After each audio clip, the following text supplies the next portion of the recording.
Half past 10. Okay, good. I don't want to miss my flight. I can. Yeah, let's do some questions, and then I can go through the second one much quicker. It's less complicated. I have a question. Yeah. Forgive my ignorance about your paper. Maybe it's an obvious question. I don't know. Thank you. Thank you. It's about this 8 years observation you mentioned in your study. As far as I know, coincides with a change in the role of the principals as well. How did it affect the whole study? You know what I mean? Because you mentioned that the role of principals in the States, as somehow in Spain is the same, is changing from a more bureaucratic kind of role to a more a role more having to do with pedagogic leadership. So I would presume that this affects the study as well, or? Yeah, no, that's a very good question. One of the benefits, actually, of working in Florida is that they've had accountability for quite some time. So because of that, the principals have had they're not hugely autonomous, but they've had a fair amount of autonomy and been under accountability for a while. But there is kind of a continuous change going on, including now where they're really trying, because there are a lot of principals in there who have been principals there for a long time. It may be as it goes on, and we haven't looked at this, principals, for example, might be having a bigger effect. So in the beginning of a period, maybe the effect was stronger. And I haven't looked at that, but it would be a great thing to look at, to see if, as they've gotten autonomy, whether it looks like the principal effect has increased. Yeah. Oh, I love that. Thank you.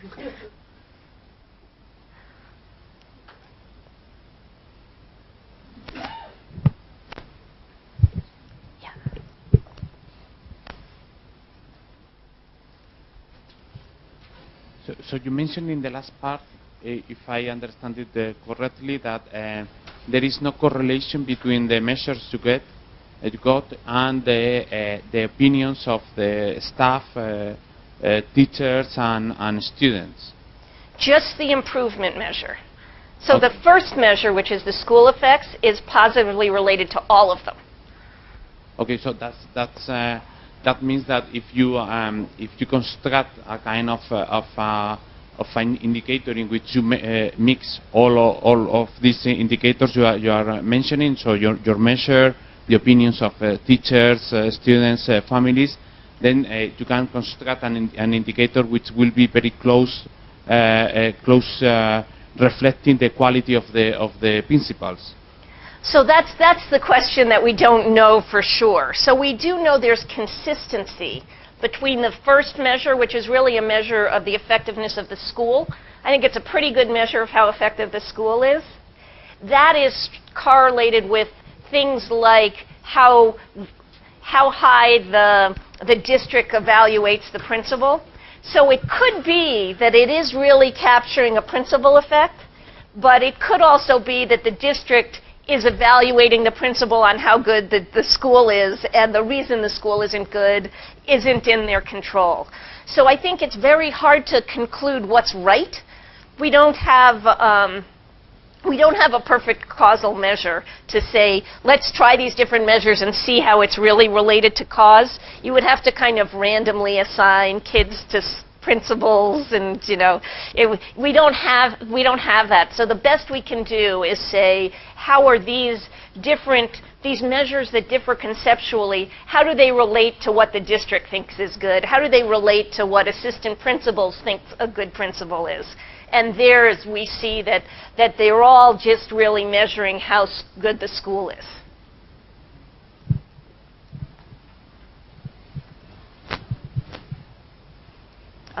But again, I don't think that's that much different than how most organizations work.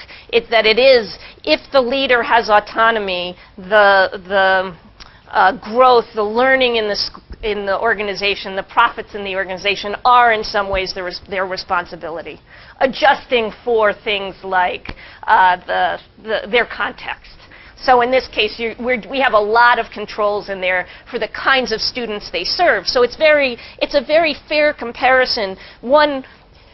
A school won't look better or worse because it has different students in this measure. We've really taken all of that kind of unfairness out. The kinds of things we haven't taken out are whether the principal is responsible for which teachers they have in the school, or whether the principal is responsible for the curriculum or something like that.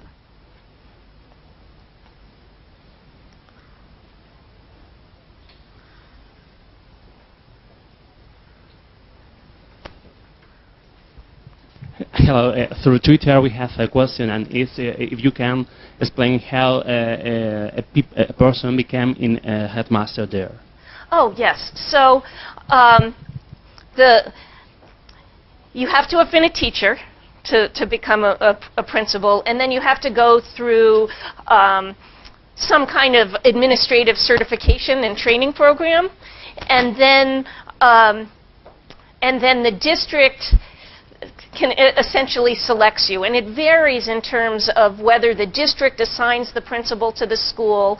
They open up positions that people who have this certification apply to, and then often there's a school team, a school leadership team, which could be community members and teachers and stuff like that, that has influence who gets hired as the principal. Or in certain cases, it could be the district saying, of the people who applied, this is the one we think would be the best principal for this school. So it varies a little bit in the kind of control at the school level versus the parent community and the control of the district in who gets hired as a principal. We've done a paper on kind of the career paths of principals, and you can see, because it has this system where they apply for jobs, that principals slowly move towards higher achieving schools. So they tend to start in the lower achieving schools and move up, except for some very low achieving schools where there's additional resources put in, and then the district really works to try to get some of their best principals in those schools.